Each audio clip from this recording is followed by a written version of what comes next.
finally, how to use the roadmap.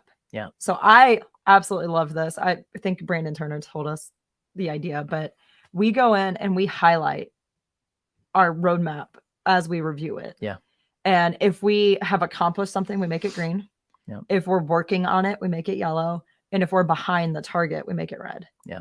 And it's really cool over time to see that roadmap turn green. Yeah. And then once you get to that point, then you're like, oh, shoot, we need to work on the next roadmap. And if something, you know, over the course of 3 years just stays red, it may be something that you want to reevaluate and say, does it truly align Absolutely. with where I want my life to be? Yeah. Because there's a reason you're not giving it energy. Right.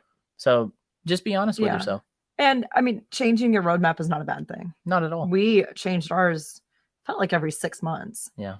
Because what we realized what we wanted shifted, or we changed some small things in the business that this was no longer relevant, or there are so many weird things that like side ventures we put on there. We had our handyman business on there for a while, and then we sold that. So that, you know, fell off, and we've added things and changed it, but it's using it as that azimuth, as that landmark of where you're headed. If you're driving to Marietta, Georgia, and you say, go buy the big chicken, people know what that means. Yeah. You have a landmark that you know where you're heading. Yeah. To that big chicken. If you don't know what it is, Google Marietta, Georgia, KFC. It's the big chicken. It's interesting. Its mouth opens up and down. Yeah. And it's pretty great. Yeah. I love it. Yeah.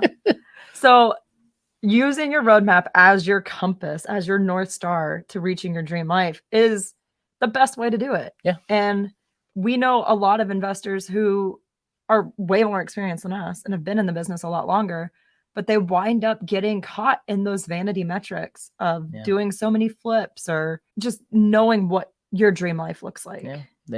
They get hooked on the deal. Yeah.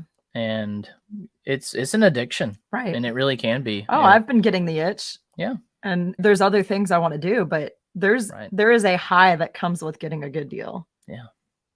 And we all get our, like, you know, a little scratchy, and like I love scheduling closings. Yeah. At the attorney's office, not only because of the funness of closing and the excitement of a new deal, but also we love our attorney. Yeah. And we love hanging out with her. The big